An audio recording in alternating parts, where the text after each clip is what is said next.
जब 9th class में मेरी विजन लॉस होनी स्टार्ट हुई थी, तब मुझे लगा था कि ऐसा कौन सा करियर पाथवे हो सकता है जो मेरे को सूट करे। फिर लास्ट ईयर में मैंने दिया था, तब मेरा मेंस क्वालिफाई नहीं हो पाया था।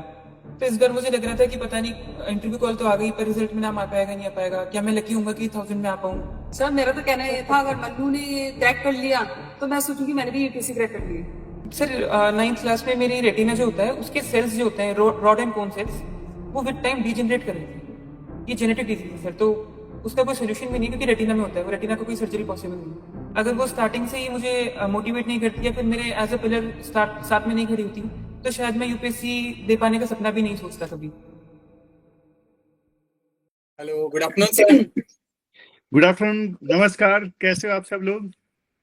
सर बढ़िया सर। मैं अभी बैठा हूँ जो हमारे मन्नू घर गए रैंक 91 उनके साथ। यहाँ पे उनकी मम्मा है, मन्नू है। मनु, सबसे पहले बहुत बहुत कॉन्ग्रेचुलेशंस आपको। Thank you sir. और थैंक यू सर। आंटी, आपको भी बहुत ज्यादा कॉन्ग्रेचुलेशंस। Thank आपको you. तो सलाम है। मैं आपके बारे में पढ़ रहा था कि आपने कितनी ज्यादा मेहनत की। बहुत सारे बच्चे तो ये भी बोल रहे थे कि असली एआईआर तो आपकी आनी चाहिए। सच में बहुत ज्यादा मेहनत की आपने। Thank you sir. तो मनु, हम शुरुआत करते हैं इंटरेक्शन। कैसा लग रहा है जब सबसे पहले आपको पता लगा 91 रैंक आई? तो फर्स्ट रिएक्शन क्या था, कैसा फील हुआ उस समय? फिर लास्ट ईयर में मैंने दिया था, तब मेरा मेंस क्वालिफाई नहीं हो पाया था। तो इस बार मुझे लग रहा था कि पता नहीं, इंटरव्यू कॉल तो आ गई, पर रिजल्ट में नाम आ पाएगा नहीं आ पाएगा, क्या मैं लकी हूँ कि 1000 में आ पाऊँ, होली पीडीएफ में नाम आएगा नहीं आएगा। पर नाम आया तो मुझे इतनी खुशी हुई, फिर मैंने रैंक देखी 91, तब तो मैं बहुत ज्यादा खुश हो गया था। बहुत ही बढ़िया। सच में आपकी जो जर्नी है बहुत ज्यादा इंस्पिरेशनल रही है। और बल्कि आपका सिलेक्शन से तो यूथ को एक बहुत बड़ा मैसेज जाएगा। जिनका जीवन चुनौतियों से भरा हुआ है, वो आपकी जर्नी से इंस्पिरेशन लेंगे। तो मनु, आपका ये दूसरा अटेम्प्ट था, है ना? जी सर। और पिछले अटेम्प्ट में आपने मेंस क्वालिफाई नहीं कर पाए थे आप। Yes sir. और आपने तैयारी कब स्टार्ट की यूपीएससी की? तो तैयारी मैंने कोविड में स्टार्ट करी थी। जब कोविड आया, तो मुझे लगा कि ऑनलाइन क्लास तो मेरी हो जाती है बैचलर्स की, तो उसके अलावा मैं क्या एक्स्ट्रा कर सकता हूँ। यूपीएससी मेरा करना स्टार्टिंग से था कि मुझे यूपीएससी करना है। तो उस टाइम पे मुझे कुछ वीडियोस रिकमेंड हुए, उसमें आपका भी ट्यूटोरियल वीडियो था। तो मैंने उसको देखा, तब मेरा थोड़ा सा बेस बना कि हाँ, इसको देख के मैं न्यूज़पेपर में शिफ्ट हो सकता हूँ धीरे धीरे। एक वो बेस बन जाएगा, प्राइमर बन जाएगा मेरे लिए। तो मैंने तब 2021 या 2022 में स्टार्ट किया था फिर सीरियसली। तो मनु, कुछ इमोशनल ट्रिगर था? मतलब किससे इंस्पायर होके किसी ने आपको गाइड किया कि आपको यूपीएससी की तैयारी करनी चाहिए? फिर इमोशनल ट्रिगर तो ये था कि जब 9th क्लास में मेरी विजन लॉस होनी स्टार्ट हुई थी, तब मुझे लगा था कि ऐसा कौन सा करियर पाथवे हो सकता है जो मेरे को सूट करे, जिससे मुझे प्रॉब्लम कम आए और मैं समाज को भी कुछ बेटर कर पाऊँ। तो उस टाइम पे मुझे कुछ सिविल सर्वेंट्स थे जो विजुअली इम्पेयर्ड थे, उनका एग्जाम्पल मुझे दिखा, तो उनसे इंस्पायर होकर मुझे लगा कि मैं भी सेम ये चीज कर पाऊंगा। तो मनु, 9th क्लास में ये आई साइट का इशू आया, क्या हुआ था? सर 9th क्लास में मेरी रेटिना जो होता है, उसके सेल्स जो होते हैं, रॉड एंड कोन सेल्स, वो विद टाइम डीजनरेट कर रहे थे। ये जेनेटिक डिजीज है सर, तो उसका कोई सोल्यूशन भी नहीं, क्योंकि रेटिना में होता है, वो रेटिना को कोई सर्जरी पॉसिबल नहीं। तो आपने ये पॉजिटिव डायरेक्शन में लगाई एनर्जी, और जिसका रिजल्ट ये है 91 रैंक। तो मनु, आप पीडब्ल्यू ओनली एस के कौन कौन से इनिशिएटिव से जुड़े हुए थे? सर आपका एडिटोरियल तो मैं सुनता था लगातार। अभी इंटरव्यू जब मैंने देना था, उसके पहले ही मैंने आपके एडिटोरियल को बहुत फॉलो किया था।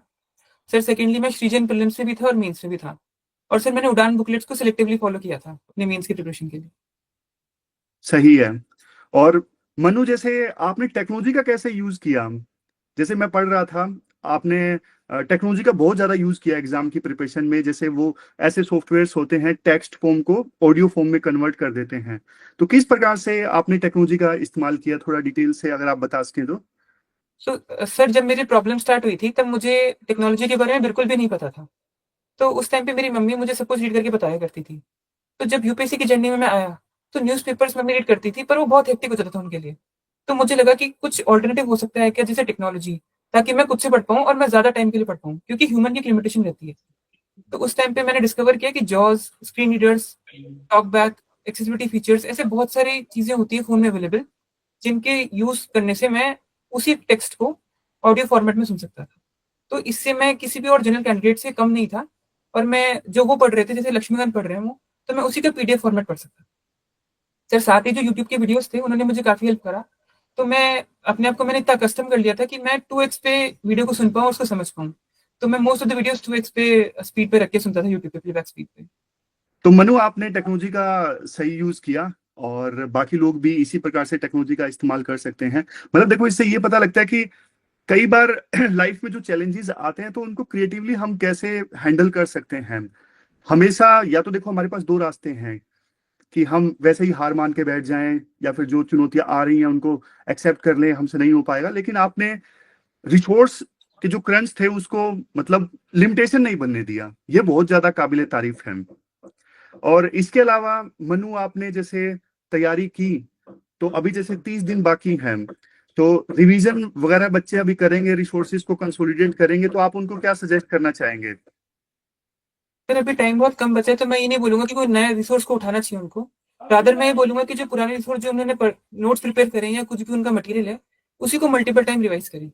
और अगर फुल लेंथ टेस्ट हो सकते हैं तो वो उसको अटेम्प्ट करें, क्योंकि उससे बेसिक आइडिया लग जाता है कि कितने क्वेश्चन अटेम्प्ट करने पे कितने गलत होते हैं और कितने सही होते हैं। सर साथ ही मैं ये भी बोलूंगा कि सीसैट को बिल्कुल भी इग्नोर ना करें। सीसैट एक बहुत डिफाइनिंग फैक्टर है जो एलिमिनेट भी कर सकता है आपको पूरी साइकिल से। तो सीसैट पे स्पेशली ध्यान रखना चाहिए कि कम से कम वो तो क्वालिफाई हो ही जाए।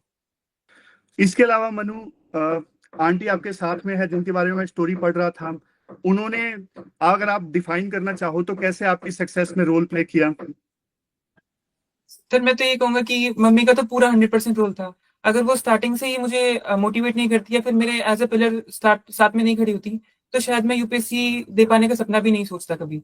वही थी जो मुझे कहीं पे भी कहीं जाना होता था तो मुझे अपने साथ लेके जाती थी। जैसे मुझे कॉलेज में दिल्ली शिफ्ट होना था जयपुर से, तो मेरी मम्मी ने एक सेकंड थॉट भी नहीं दिया। उन्होंने बोला कि अगर अच्छे कॉलेज में अपॉर्चुनिटी मिल रही है, अगर हिंदू कॉलेज जैसे कॉलेज में आपको जाने का मौका मिल रहा है तो बिल्कुल जाना चाहिए। जैसे जयपुर से माइग्रेट ही करना हमने। दिल से सलाम है आंटी जी, आपको बहुत बहुत ज्यादा दिल से सलाम है। और मनु, सच में बहुत बड़ी अचीवमेंट है आपकी, और मैं आपसे बल्कि फिजिकली भी मिलना पसंद करूंगा। आज शायद आप आ रहे थे, नहीं आ पाए, कल आप आओगे शायद, है ना?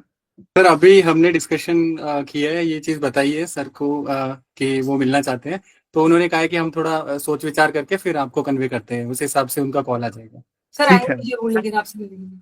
नहीं नहीं, सर आपको मैं जरूर आना चाहिए, बल्कि अलग सर आपसे मिलना चाहते हैं। अलग सर का भी मेरे पास कॉल आया था और उन्होंने मुझे बोला कि मनु से तो मैं जरूर मिलना चाहूंगा, क्योंकि देखो आपकी जो पूरी जर्नी है ना, ये जर्नी तो हर एक स्टूडेंट को पता लगनी चाहिए जो लाइफ में चैलेंजेस फेस कर रहा है, क्योंकि बहुत ज्यादा मोटिवेशन मिलता है स्टूडेंट्स को। मतलब मैंने पढ़ा, जब मुझे इतना ज्यादा इंस्पिरेशन मिला एक टीचर को, तो सोच के देखिए स्टूडेंट्स को कितना ज्यादा इंस्पिरेशन मिलता है। तो आपकी जर्नी के बारे में तो ज्यादा से ज्यादा स्टूडेंट्स को पता लगना चाहिए, इसलिए सर मैं आपको एक जरूर। पॉइंट ऐड करना चाहूंगा। हाँ जी।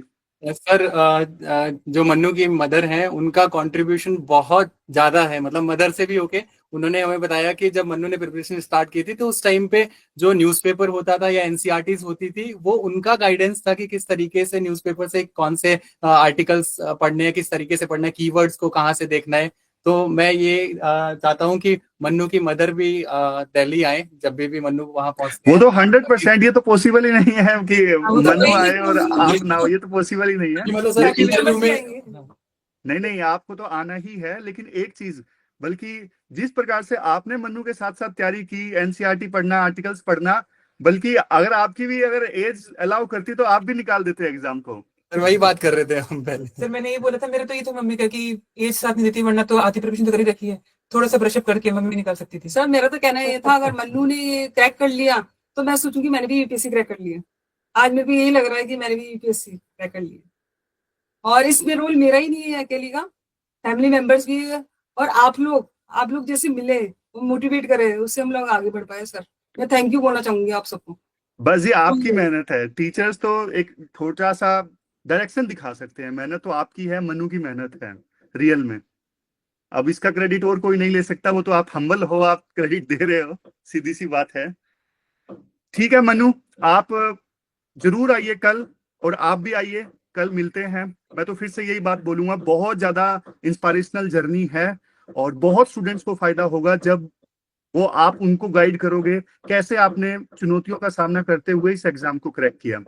ठीक है, बिल्कुल आएंगे। ओके सर, बहुत बहुत Thank you, sir. बहुत बहुत मुबारक हो, बहुत बहुत धन्यवाद। मिलते हैं फिर, ठीक है जी। Okay sir, thank you sir.